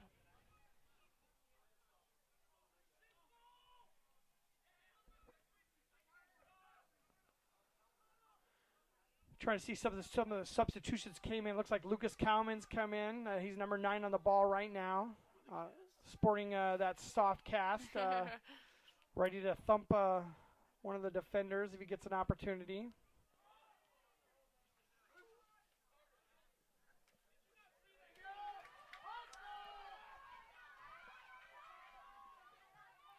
Got number 13 with some offensive opportunities, but you got 5 Jag defenders back there against 3 real offensive players. Got a 2-on-1 here in the corner. Going to lead to a corner kick for the Rams. Rams, corner kick. I think the Rams got kind of lucky there, and, you know, with a little bit of luck and a little bit of effort there, they got that corner kick, which, you know, you would not expect from a team that's currently playing down a man and has been for a significant amount of time. I'm not sure who's over there putting the ball into play, but he's putting the ball into play right now. Ball went up above the standard there, went out to the top of the goal keep. Went out of bounds. It'll be a goal kick for the Jaguars if he could get the ball off the top of the standard there. Great time waster. Yeah. He takes it in quickly.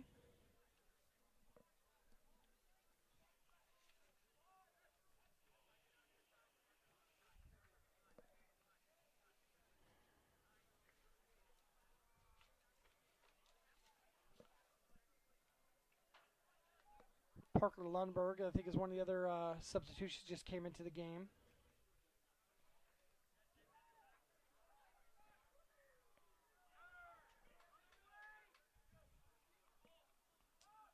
Brandon Thiele sends it down there. Jesus Gonzalez searching for that second goal for his of the game.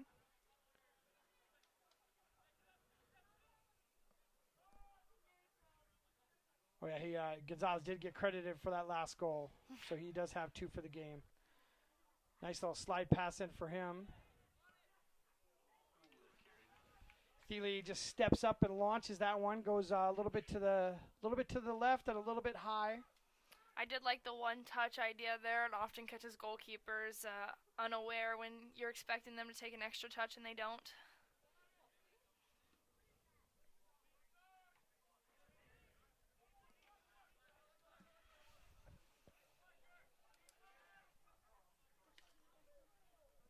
So with that 6-0 score, we got 3 goals for Ishwabi, 2 goals for Jesus Gonzalez, and 1 goal for Evan Larson, rounding out the scoring for the Jaguars. Number 19 for the Rams, taking the ball with another opportunity, gets it into the middle to number 13 for the Rams. Good defense. Ike Henry still with some good touches on the ball. Well played by Broden Haley, one of the new substitutions into the game.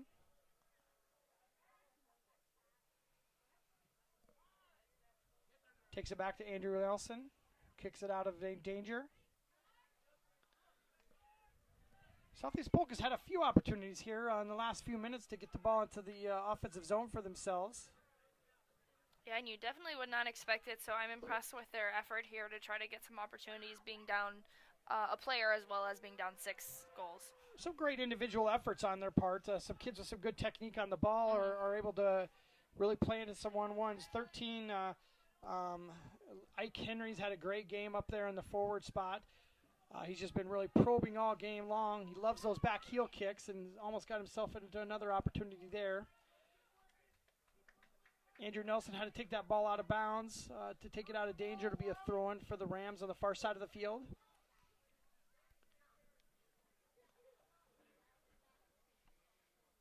So, Ali, on back passing like that, can you talk to us a little bit about what situations can you pick up the ball? What situations can you not pick up the ball? Yeah, so you can pick up the ball so that your teammates head it back to you, but any pass that's intentional you cannot pick up. And typically, you want to clear the ball if you're under pressure. So that leads us to another corner kick for the Rams. He takes it quickly short. Cross put in. Jesus Gonzalez there to sweep that ball out of trouble. He sends it to the midline.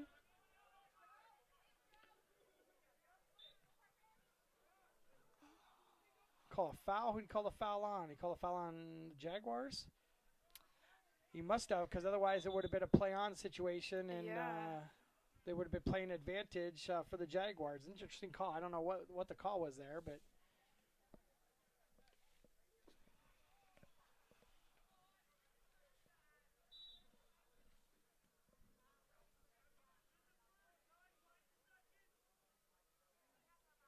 Be a free kick put into play for the Rams. Puts it a long ball in. Lucas Kalman with a header, taking it out of bounds. It'll be a throw in for the Rams.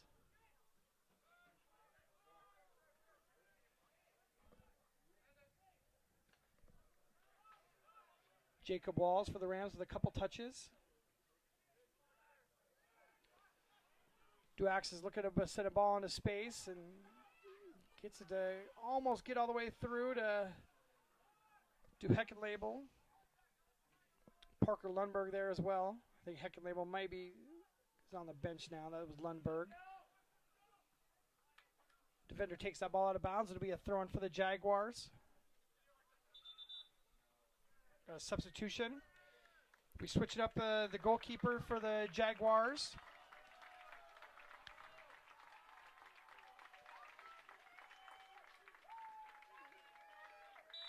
I'm not sure who's going in for goalkeep there. We don't have another goalkeep on the line here. Yeah. And we'll get somebody here to let us know who's going in the game here.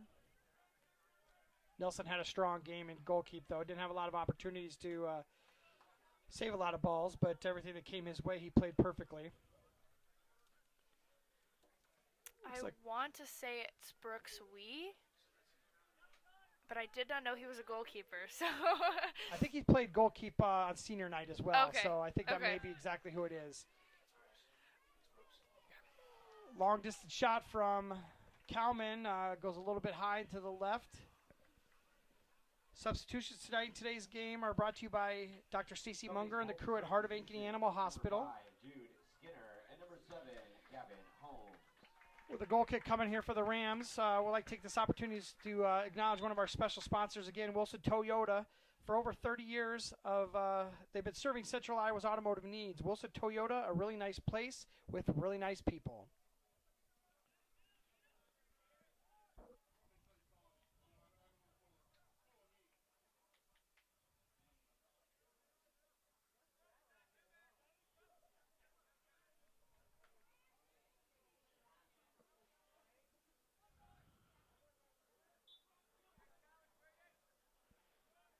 A foul on the Rams. It'll be a Jaguar free kick, or a Rams free kick. A foul on the Jaguars. With our shortened pregame, we also missed one of our sponsors at the beginning. One of our sponsors is Sonny's Pizza Bistro at 6594 Northwest 6th Drive in Saylorville, the home of the best Italian outside of Italy. If you haven't had Sonny's, give it a try. Your family deserves the best. Sonny's Pizza Bistro. Join us for weekend music on the heated patio.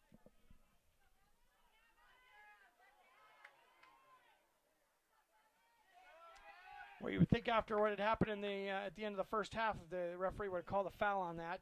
One of the Southeast Polk Rams players took one of the Jaguars to the ground there with a strong tackle. Looked like another foul could have been called, but the referee's given advantage and having the Jaguars go ahead and play up the field. Yeah, it seems like maybe any contact, the ref's been calling it a foul, so hopefully now he's letting them play a little bit more.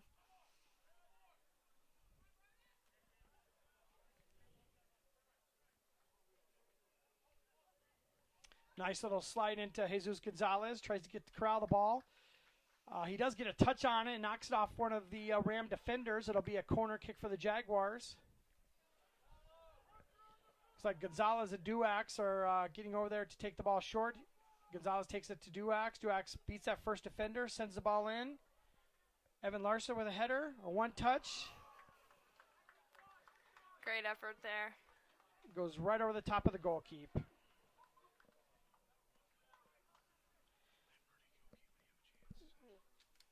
Don't forget to stick around after the game to find out who our Lamberti, Goki, and Lucci Law player of the game is. Your local attorneys and a team to fit your legal needs. Reach out to us at LGL Law 515-964-8777 or online at ankenylaw.com. And obviously, it'll be a little while before we talk about it, but I think we've probably got some people in mind that definitely can be winning that award for tonight. We'll wait till the end of the game to let you know who we picked to win that player of the game. Creating some suspense for our viewers.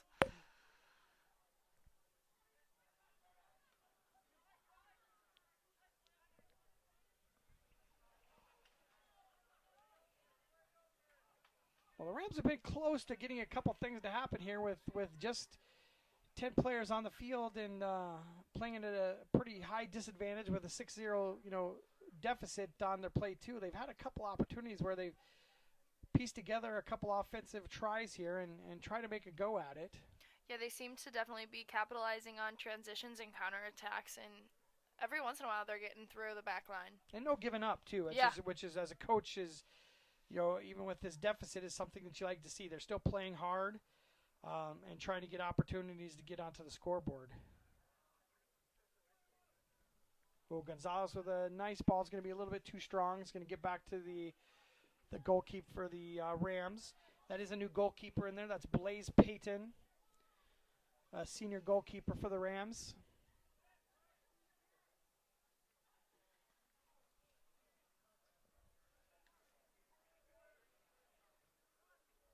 He sends it all the way down to Brooks Wee on the far end. Backup goalkeeper in for the Jaguars as well.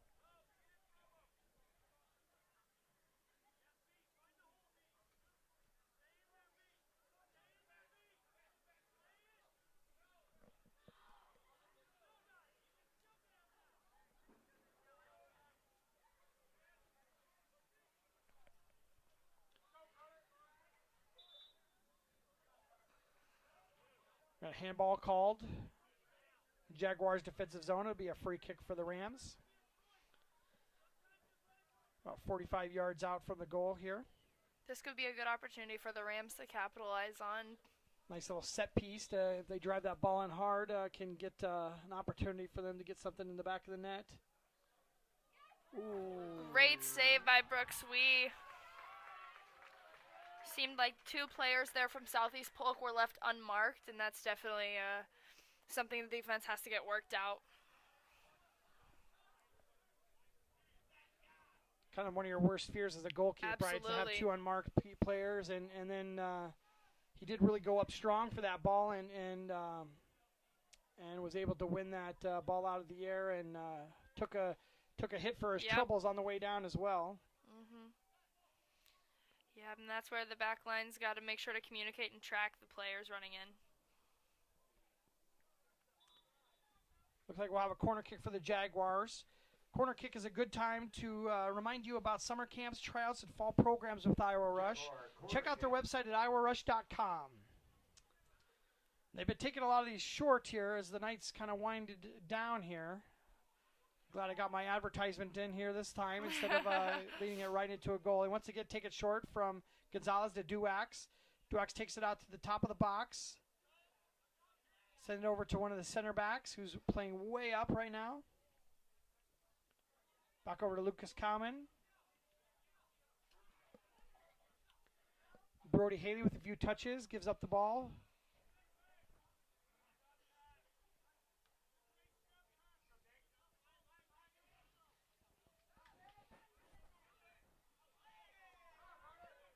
Common with a nice little step over and stepped over the ball and used the bottom of his cleat to keep the ball with momentum moving forward with him as he moved past the defender. Nice little piece of footwork for Cowman.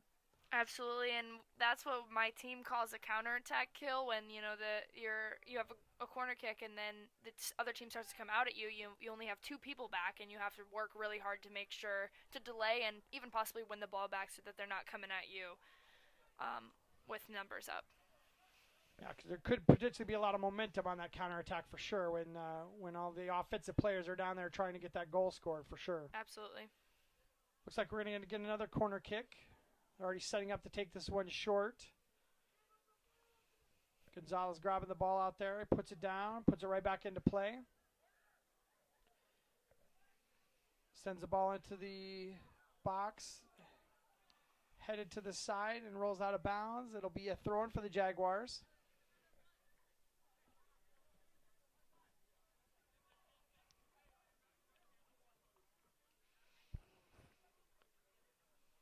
Wouldn't be surprised if we see a couple more Jaguars come in here shortly with just a little bit over 11 minutes of the game. You have like some of the starters, Evan Larson still in the game. Oh, I don't know what that was. Nice little scissor kick, I think is kind of what he did. It was number 6. Yeah. Alex Zapata had some fancy footwork there to get the ball, try to get the ball over to Jesus Gonzalez to get another shot on goal. Ram substitution, number 25. Inesi Tabange. Number 25 into the game for Southeast Polk.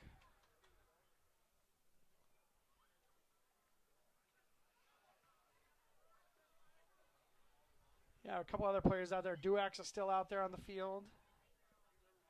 I think maybe that comes with the role of the coach's son. You're out there the whole time. Yeah. And those midfielders, you got Duax at the attacking midfielder and Evan Larson at the defensive midfielder. I mean, they're just kind of the maybe the co-quarterbacks of the team coming through there. I mean, they've definitely been the distributors and the goal scorers tonight as well, with Larson having a goal tonight. Yeah, and both of them are typically in the game for its entirety as well, so this isn't anything new for either of them.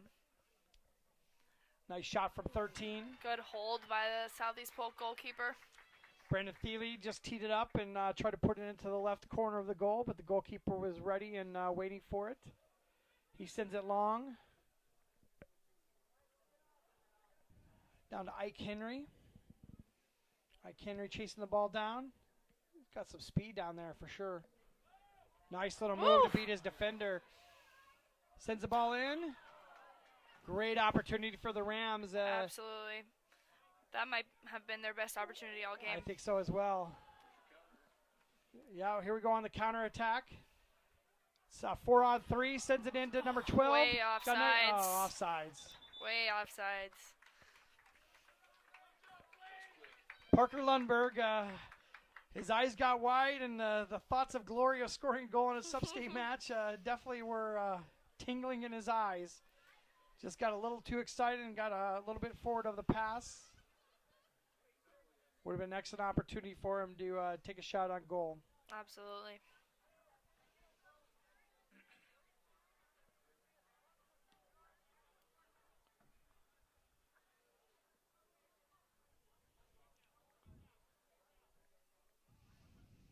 Duax, nice little move to get to the outside.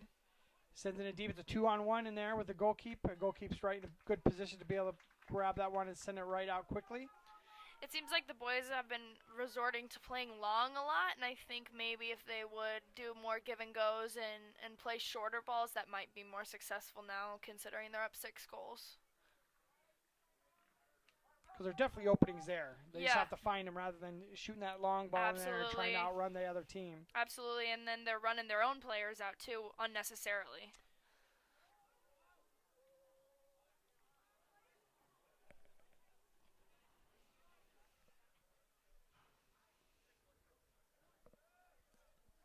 Got Ike Henry with the control on the far side. He had a nice little move last time he was down here to beat on a one-on-one. Great slide tackle there. They call a corner on that, or is it a goal kick? Looks like it might be a corner. Yeah, I believe it's a corner. Looks like Ike Henry will be taking the corner. Got a couple substitutions coming in. The substitution in tonight's game are brought to you by Dr. Stacy Munger and the crew at Heart of Ankeny Animal Hospital. He sends it into play. Headed out by one of the Ankeny defenders. Settled and shot. Jesus Gonzalez in the right place at the right time, moving it up the field. Couple nifty moves from Zapata, I believe. That's one of the substitutions here in the second half. Cowman sends it long, and way too long. Ali, I think they need to be listening to you a little bit here. They just another situation where they tried to play that ball into open space, and you called out what they maybe should be doing instead. Yeah, and that also could be just a result of putting some players in with a little less experience. Yep.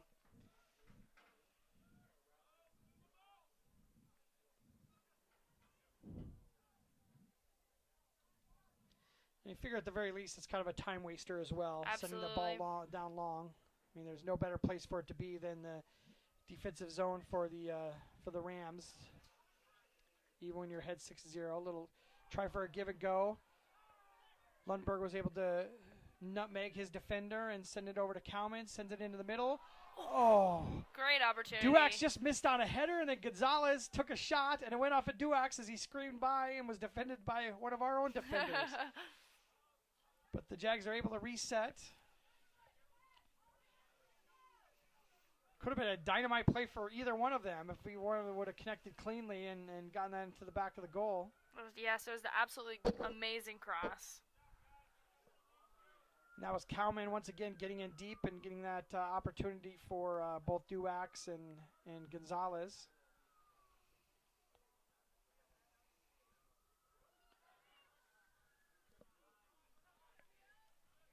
Zapata with a nice little touch to maybe get an opportunity for the Jags. Cowman takes a long shot, easily played by the Ram goalkeeper. Yeah, and I do believe that one would have gone wide even if the goalkeeper hadn't have made that save there.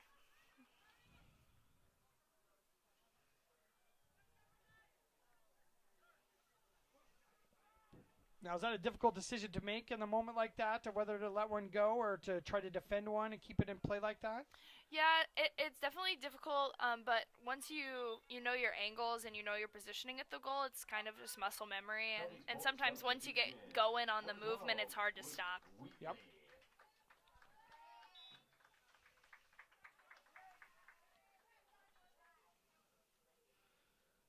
With about 5 minutes left, Centennial Digital will be covering all the week's games here. We'll be here every night, both Austin and Allie here. Sounds like a sitcom or something. But we'll both be here all week. We have a girls' game tomorrow, followed by a boys' game on Wednesday and another gals' game. Hopefully another gals' game on Friday or on Thursday as well. Just keep track of the times. There are going to be some different times. We'll have a game starting tomorrow night at 5:30, 6 o'clock tomorrow. And I think 6:30 for the rest of the week. Something a little unique on tomorrow night's game. Andy, what is that matchup tomorrow? It's Centennial against. Is it? I think it's East. East, okay. Yes. Okay.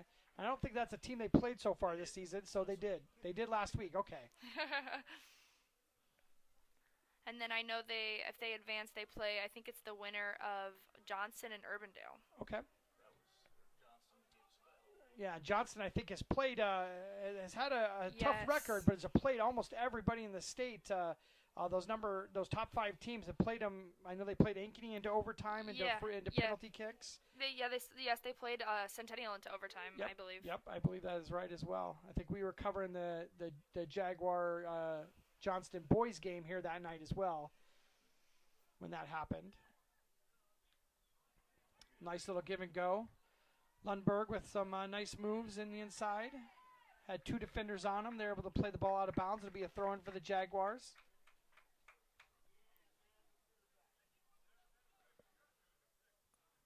We'll have some substitutions en masse for the Rams here at the next Ram possession or a throw-in. They'll be bringing in a new goalkeeper and a couple other players. I think maybe the goal here for substitutions is to try to get all your seniors in, knowing that this is going to be your last game. Gonzalez with a nice little touch there, went off of the goalkeeper. Looks like it did not go off the goalkeeper, went out of bounds, so it'll be a goal kick for the Jaguar or for the Rams.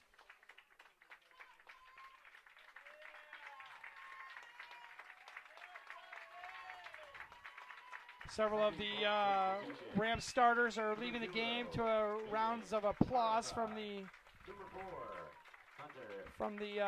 Southeast Polk crowd. Number 11, Josh Wilson, and number 29, Hayden Black.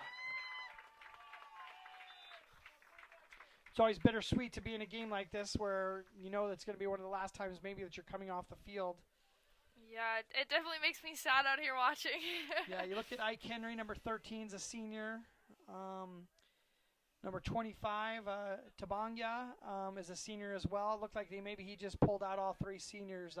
Blaze Payton is also a senior. So coach is given an opportunity for the crowd to show their appreciation for their seniors' last game out here. Absolutely, and while I am sad for the Southeast Polk seniors, I am much more happy for Ankeny Centennial Jaguars. We'll give Allie a few minutes to get her emotions under control here before we move on. Yeah. Just a minute 30 left to go here before the end of the game. 6-0 score, just to recap some of the scoring. We had Evan Larson with a goal, a couple goals from Jesus Gonzalez, and then 3 goals from Rashidi Ashwabi. So just a real dominant game in the second half of the first half and the early part of the second half is when all the goals were really scored. So kind of sandwiched in between those two things was a red card that definitely changed the landscape of the whole game going into the half. Yeah, absolutely, and I feel like both teams kind of played it a little more safe after that, and the game didn't really start to get physical again until the second half of the second half. Gonzalez in with another chance on goal here. Oh, great save. Goalkeeper that just entered the game is able to snatch that one off of the feet of Gonzalez and save a shot on goal.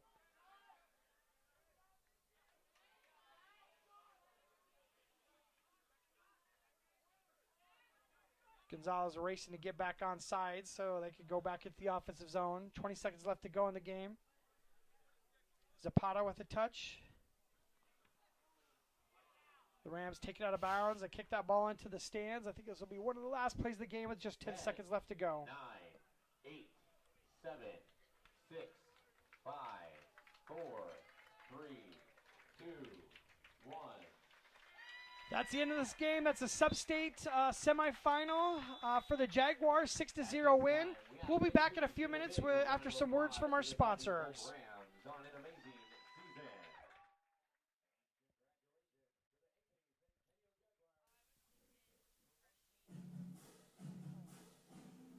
Jaguar postseason soccer on Centennial Digital is driven by Freedom Tire and brought to you by these generous local businesses.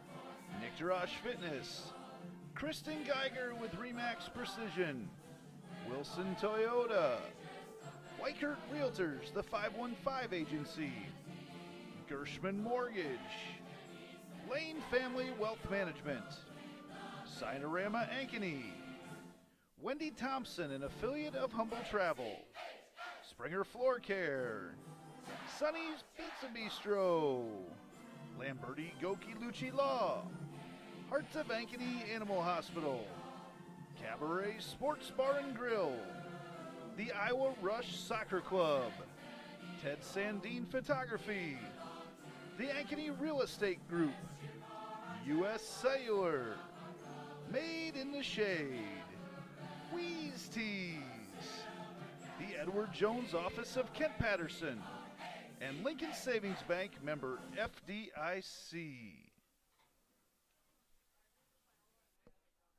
Well, welcome back to the post-game show where the Jaguars beat the Rams tonight. The score is 6-0. Once again, it's a sub-state semifinal. We're kind of maybe hoping to maybe get the score here, see if we're going to be matching up maybe Hoover or Waukee. Was that the other game? Yeah, I believe so.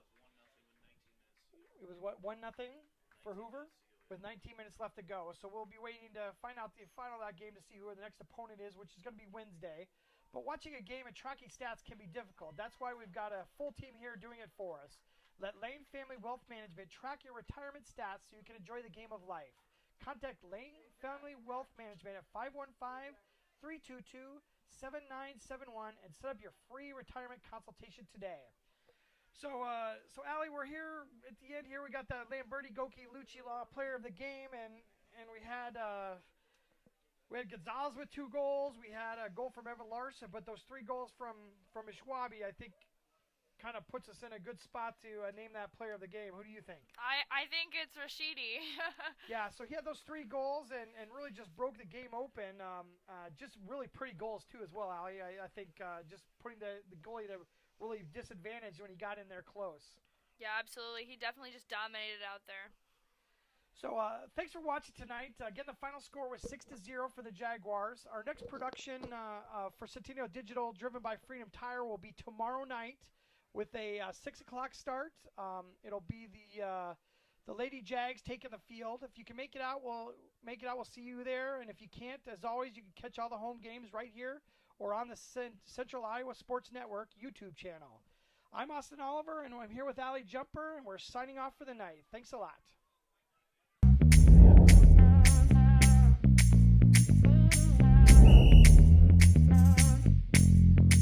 62, Coach. 62. First first out, we're doing this so that the kids can continue to play. Like we used to enjoy playing when I was in high school. I understand how fun it was, and I want that same fun to be had by the kids now. So that's why we need more officials to keep these games going on.